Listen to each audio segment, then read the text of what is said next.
And just like that, it is week 4 of CAA football season. Amanda Poole here alongside Rob Washburn here to break down 3 things to watch this weekend.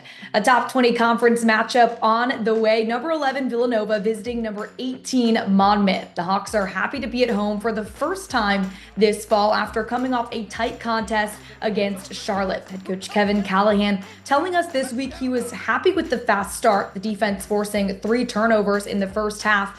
But they gave up too many scores in the second and lacked the consistency Coach Callahan would like to see. Despite the tough 3 straight road games, Callahan says he's learning just how tight-knit and close the team is. And at the center of all that togetherness is quarterback Derek Robertson. The graduate continuing to shine, throwing for over 360 yards in all 3 games this season. Monmouth's offense will lean on Robertson to provide that stability against the top 11 team in the country on Saturday. But I can tell you what, he's a really gutsy performer. He stands in the pocket. He delivers the ball. Yes, they got to him a couple times and were able to sack him, but there was other times he took some pretty good hits just as he was releasing the ball. And he's just got an awareness about him and a toughness about him that, let's just say I'm glad he's on our team. Taking on the challenge of slowing down the high-flying Monmouth offense is a Villanova defense that has traditionally been one of the top units in FCS. The Wildcats limited Colgate to 17 points in a season-opening win and held national power Penn State to just 13 points over the opening 29 minutes last Saturday. It all starts with All-America linebacker Shane Hartzell, who leads Villanova with 15 tackles over the first 2 weeks. Now, the Wildcats gave up over 500 yards in a 40-33 loss to Monmouth a year ago and didn't record any sacks or force any turnovers.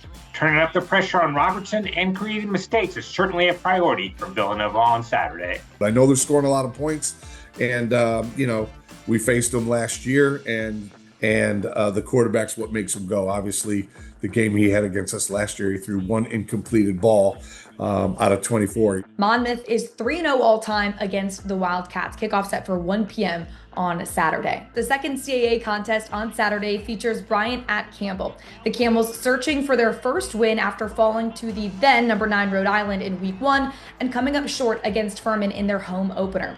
Campbell battled with Furman last week, holding a 24-18 lead in the 4th quarter. Head coach Braxton Harris saying they've been able to limit their mistakes, but now it's about learning how to finish. The days of Campbell going to screw it up and give the game away, I think those are over. But now we've got to learn how to win, right? I think first we had to learn how to not lose, and now we got to learn how to go win a ball game and go take it from a good football team. And that's the journey that we're on here at Campbell. Quarterback Camden Sixkiller, a big part of that journey. The redshirt sophomore paced the offense with 294 yards and a touchdown last week, but Campbell keeps things interesting with multi-talented Mike Chandler also taking some snaps. Playbook's wide open. We have to be sound and have eye discipline. If you think eye discipline has to be level 9 or 10 with one quarterback in there, it's got to be 12 or 13 when you've got 2. Brian has been one of the great stories in FCS football this season, Amanda. The Bulldogs battled New Mexico State deep into the 4th quarter and then knocked off UMass in week 2. Now they get to test themselves against CAA competition after going 0-8 a year ago. Quarterback Brennan Meyer has been outstanding, throwing for 760 yards and 5 touchdowns over the first 3 weeks. And the Bulldogs defense ranks number 2 in FCS against the run, and they're giving up only 286 yards per game behind Brandon Perkins and Michael Oddie. This feels like an early statement game for both teams. Should be a fun one. Kickoff set for 6 p.m. on Saturday at Campbell. Now, to round out our 3 things to watch for this weekend is a trio of rivalries slated for Saturday. New Hampshire versus Dartmouth, Hampton versus Howard, and NC versus NC Central. Now, for Hampton, the Pirates coming off a heartbreaker against North Carolina A&T, but it's a new week for head coach Trenton Boykin, who prepares for the 100th all-time meeting between Hampton and Howard. The historic rivalry dates back to 1908. The Pirates lead the overall series as they have won the last 8 meetings. Last year, Hampton won 27-20 at Audi Field. It's big, it's the real HU. It's very important to both communities and both institutions, and great rivalry up there at Audi Stadium, and for it to be the 100th meeting, it's special, and our guys understand what this game means to this university and this community. A&T is riding the momentum from last week's dramatic double overtime win But Saturday, it's the Eagle Aggie Classic, which is always circled on the calendar. A&T head coach Sean Gibbs has been on both sides of this rivalry, and he has a long relationship with Central coach Trey Oliver.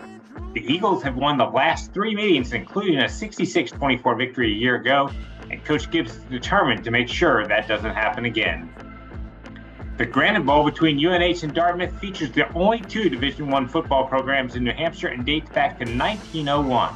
Now, the Wildcats have won the past 2 meetings with dominant defense, holding the Big Green to 7 total points over those contests, and they'll look to continue that success on Saturday. Our conference versus theirs, and in state, obviously the state school kids versus the Ivy League guys, and I just think being a part of it as a player, student athlete, and assistant coach, and now the 3rd time as the head coach, I just think it's just a fun rivalry, and we know that we have to play our A game to beat these guys. To tune into these matchups, here's a look at the Week 4 schedule. CAA action starts at 1 p.m. on Saturday. Follow CAA football on Facebook, Instagram, and Twitter for in-game updates and scores.